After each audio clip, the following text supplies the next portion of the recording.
با فرا رسیدن فصل سرما طلبات به نیروی برق افزون می‌گردد. همزمان سطح آب آبانبارهای کشور کاهش یافته استحصال نیروی برق تا اندازه پس می‌شود. این روند باعث می‌گردد که در برخی از شهر و نواحی کشور محدودیت برق جاری گردد. با در نظر داشت این استفاده برندگان را ضرور است که مدنیت صرفه نیروی برق را بلند بردارند. با همین هدف و برای فهماندن قاعده‌های استفاده درست نیروی برق، کارمندان پروکراتور شهر دوشنبه، ریاست اگنتی نظارت دولتی انرژتیکی در شهر دوشنبه و شبکه‌های برق و شهرک و محله‌های سرحالی پایتخت سفربر گردیدند. در رفت کارهای فهماندهی تاکید شد در فصل سرما وقتی که سردی‌ها شدید می‌گردند جاری شدن دریاها کاهش می‌یابد. از جمله سطح آب نارک بزرگترین نیروگاه هیدروانرژتیکی کشور تا حد پایان می‌رود که این به کم شدن حجم استحصال نیروی برق آورده می‌رساند. از این رو رعایت صرفه‌کاری نه تنها مسئولیت شهروندی و طلبات قانون بلکه یک عمل وطندوستانه است، زیرا خاموش کردن یک چراغ یا کم استفاده بردن اسباب‌های برقی می‌تواند برای ده‌ها خانواده امکان به محدودیت تأمین بودن برق را فراهم سازد. کاهش سطح آب نارک که منبع اساسی نیروی برق کشور است، یکی از مسائل جدی فصل سرما به حساب می‌رود. با سبب کمباریشی و کم شدن واردشوی آب به آبانبار، نیروگاه مجبور است به طور محدود فعالیت نماید. این معنای آن را دارد که هر یک کیلووات ساعت نیروی برق باید عاقلانه و با مسئولیت صرف شود. به همین خاطر در ادامه واخوری به ساکنان بوکلت‌ها و موادهای اطلاعاتی عاید بر راه‌های صرفه نیروی برق و پیشگیری از استفاده برزیاد آن از جانب کارمندان ریاست اگنتی نظارت دولتی انرژتیکی در شهر دوشنبه تقسیم کرده شدند. خیلی که از پروکراتور شهر واخوری کردن با از شبکه‌های برقی اومدن خواهش کردن که با ما کارخانه و با ناحیه و با محله که برق رو احتیاط کنین. پروکراتور برآمد کرد که دزدی نباشد، خیلی گاهش خاموشی میشه، گاه برق میشود و صدمه میشود. در زمستان بسیار اسباب‌ها را استفاده میبرند. کابل‌هایی که فرسوده شدگان همو میکنن یگان حالت‌های صدمه میشن و همو خیلی صبر کردن در کار. در سال‌های پیش هم همین صدمه‌ها میشد، هم خیلی حادثه‌ها میشد که صبر کردیم. دیدیم ما سال‌های پیش دیدیم، این دو وزمینی‌ها را دیدیم، از این دو وایاش دیدیم که حاضر خدا با شکر همه تینجی وضعیتمون ان شاء الله صاد میشد. یکی از هدف‌های دیگری کارهای فهماندهی گروه کاری جلب شهروندان به استفاده منبع‌های علاوه‌ای نیروی برق میباشد.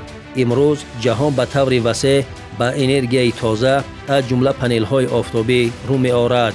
این تکنولوژی می‌تواند در کاهش دادن سرباری به شبکه‌های برق و تأمین استوار خانه‌ها، نقطه‌های خدمت‌رسانی و مؤسسه‌ها نقش مهم بازد. در این میدان وسیع نقطه سوزشواری ده‌ها پنل‌های آفتابی نصب شده. استفاده چنین سیستم امکان داده است که نه تنها خود نقطه خدمت‌رسانی با نیروی برق دائمی تامین گردد، بلکه قسم معین محله نزدیک نیز از همین منبع آفتابی برق می‌گیرند.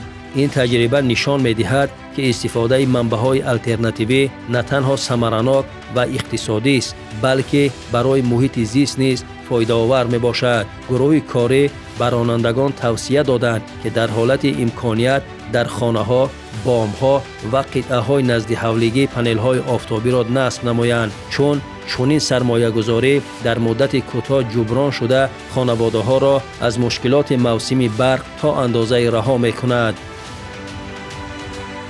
پروکراتور شهر دوشنبه در اساس نقشه چاره‌بینی‌های قبلا تصویب گردیده در یکجایگی با مسئولین ساحه، ریاست اگنتی نظارت دولتی انرژتیکی شهر دوشنبه و شبکه‌های تقسیمات برق در شهر دوشنبه کارهای فهماندهی را در محله‌ها، در نقطه‌های سیراحالی، در جای‌های جمعیتی، همچنین دیگر نقطه‌های سودا و تجارتی و نقطه‌های برق تامین کنی واسطه‌های نقلیات الکترومبیلی کارهای فهماندهی و چاره‌بینی‌های عمومی را گذرانده ایستاده است. در رفت صحبت و واخوری‌ها اساساً در موضوع‌های استفاده صرفه‌جویانه و ثمرناک نیروی برق، استفاده بردن از منبع‌های آلترناتیوی انرژی، خصوصاً پنل‌های آفتابی، همچنین در با نظر داشتی فرا رسیدن فصل تیرماه و زمستان ثمرناک استفاده بردن نیروی برق به مردم فهمانیده داده شدند. همچنین تاکید گردید که در فصل تیرماه و زمستان طبیعی است که سطح آب آبانبارها پس می‌گردد و با نظر داشت کم گردیدن آب آبانبارها طبیعی است که مشکلات استفاده برق پیدا می‌شود аз ин рӯ ба мардум фаҳмонида дода шуд ки истифодаи сарфаҷӯёнаи нерӯи барқ роҳи асосии расидан ба истиқлолияти энергетикӣ мебошад. ҳамзамон гуфта шуд ки дар фасли сармо истифода аз дигар манбаъҳои алтернативӣ то андозае метавонад сербориро аз системаи энергетикӣ коҳиш диҳад. инчунин истифодаи асбобҳои фарсуда ва таҷҳизоти қувватбари бесертификат метавонад сабаби расиши ноқилҳо ва садамаҳои ҷиддӣ гардад, махсусан дар фасли сармо вақте ки аксар хонаводаҳо гармкунакҳои барқӣ, дehхонаҳои хурди барқӣ ва дигар асбобҳоро зиёд истифода мебаранд. шабакаҳои барқ бо сарбории иловагӣ рӯбарӯ мешаванд. ин боис мегардад ки дар бархи маҳаллаҳо ноқилҳо тоб наоваранд ва хати барқ осеб бинад. имрӯз дар самти фаҳмондадиҳӣ дар самти самаронак истифода бурдани нерӯи барқ дар ҳайати гурӯҳи корӣ аз тарафи намояндагони прокуратураи шаҳри Душанбе ва агентии назорат дар соҳаи барқ дар маҳаллаи сераҳолии шаҳри Душанбе фаҳмондадиҳиро гузаронда истодем. ман боварии комил дорам ки фаҳмондадиҳо аз тарафи мардум қабул карда мешавад ва дар фасли сармо ба сӯзишвории алтернативӣ, яъне ки ангишт, газ, мазут ва панелҳои офтобӣ гузашта, яъне ки метавонанд ҳам ба буҷаи оилавии худшон ҳам ба энергосистема як саҳми худашонро гузаронанд. ҳар яке мо медонем ки дар фасли сармо ҳамон маҷрои об дар ҳамаи дарёҳо кам мегардад ки мо зиёда аз 90% мақсад бо барқ тамин кардани мардуми мо аз нерӯгоҳи барқи обӣ мебошад ва дар фасли сармо талабот ба барқ зиёдтарак мешавад. вақте ки мардум рӯ ба сарфакорӣ меоранд, ин ҳам фоида ҳам ба бюджети ҳар як муштарӣ мебошад ва ҳам энергосистема мебошад. аз ин лиҳоз аз ҳама муштариён мо даъват ба амал меорем ки хусусан дар фасли сармо ба сарфакорона сариштакорӣ мақсад ки рӯ биёрам. ضمن فعالیت گروه کاری از جانب نماینده پروکراتور شهر دوشنبه گفته شد که دستکاری کردن حسابکنک، جای وصل‌کنی ناقل‌ها و استفاده راه‌های علاوه‌ای دزدی برق در قانونگذاری کشور جنایت به حساب می‌رود و برای این عمل جوابگری جدی پیش بینی شده است. طبق ماده‌های داخلدار کودکس جنایتی و حقوق ویرانکنی مأموری، شخصی که برق را غیرقانونی استفاده می‌برد، جریمه کلان مأموری و حتی جوابگری جنایتی را می‌توان به دوش گیرد. اینچنین وقتی یک خانواده نیروی برق را به حساب کنک یا به اصطلاح به طور دزدی استفاده می‌برد، سرباری شبکه زیاد شده حتی به کار ناشایمی دچار می‌شوند. از این رو هر یک شهروند باید داند که استفاده غیرقانونی نیروی برق نه تنها یک رفتار نادرست بلکه ساختارهای انرژتیکی را به مشکلات روبرو می‌سازد. дар рафти корҳои фаҳмондадиҳӣ ҳамчунин ба мардум талаботи қонунгузории амалкунандаи ҷумҳурии Тоҷикистон дар хусуси ворид гардидани тағйири иловаҳо ба кодекси ҷиноятии ҷумҳурии Тоҷикистон ва кодекси ҳуқуқвайронкунии ҷумҳурии Тоҷикистон дар қисми пурзур шудани ҷавобгарӣ барои истифодаи ғайриқонунии нерӯи барқ фаҳмонида дода шуд. бо истифода аз фурсати муносиб бори дигар аз сокинони пуршарафи пойтахтамон даъват ба амал меорем ки истифодаи сарфаҷӯёна ва самараноки нерӯи барқро ба роҳ монда кӯшиш намоянд ки ҳаргиз ба истифодаи ғайриқонунии нерӯи барқ даст назананд ва ҳамчунин бо назардошти имконияту тавоноӣ аз манбаъҳои алтернативии энергия истифода баранд. گروه کاری همچنین در مؤسسه دولتی باغ استاد صدرالدین عینی با کارمندان مؤسسه مذکور که بیش از 90 کارمند دارد با قسمت از آنها واخوری گذرانیده مواد و روش‌های استفاده درست نیروی برق را به آنها رسانیدند. آنها اینچنین به سوالهای شهروندان پاسخ دادند. بسیاری‌ها از آن نگران بودند که چرا محدودیت‌ها در بعضی جای‌ها بیشتر احساس می‌شوند. متخصصان فهمانیدند که محض استفاده بی‌حساب، پیوست‌های غیرقانونی و سرباری زیاد به خط‌های همان محله‌ها باعث می‌گردد که تأمینات برق سوس شود.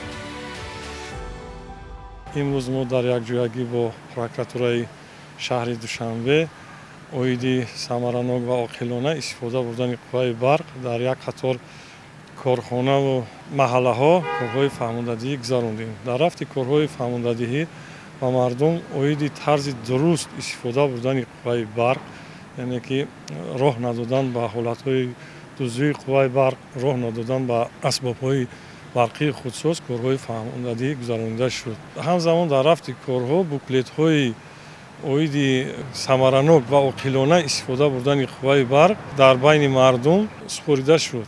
در همین زمینه از ساکنان شهر دوشنبه خواهش کرده می شود که در فصل سرما қувваи барқро сарфакорона истифода намуда ва дуздии қувваи барқ роҳ надиҳанд.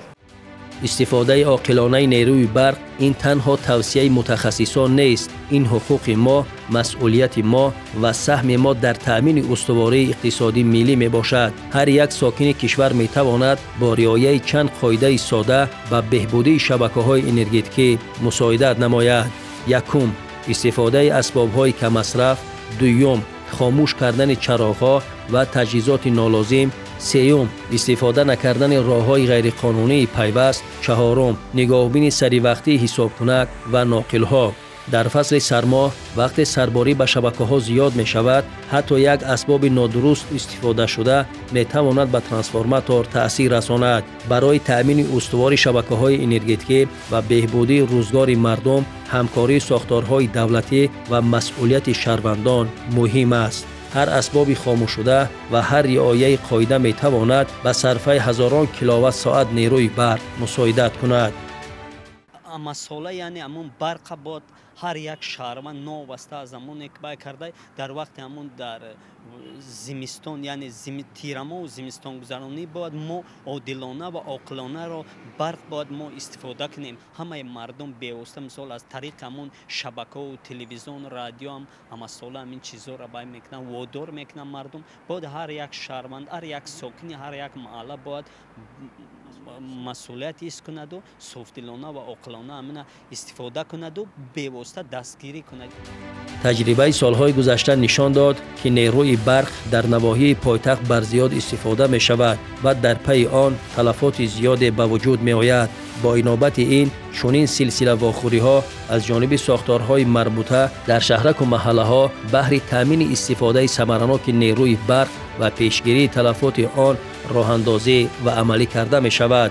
هر گونه صدمه یا فلاکت که در نتیجه دستکاری سیستم انرژیتیکی به عمل می آید نه تنها به شخصان علاهیده بلکه می تواند به جامعه نیز ضرر رساند. پیشگیری از حالتهای بی اساس و تجهیزات حساب کنک و رعایت قاعده های استفاده نیروی برق وظیفه مهم و اولین درجه هر یک استفاده برنده آن می باشد. صرفه‌کاری این فرهنگ است، این احترام به همسایه، به جامعه و به نظام انرژیتیکی کشور است. همکاری، همدیگر فهمی و مسئولیت زمینه رسیدن به این هدف ها می باشد. دولت نیز هدف دارد شرایط ضروری را برای استفاده برندگان ساحه انرژیتیک فراهم آورد و امنیت انرژیتیکی مملکت را تأمین نماید.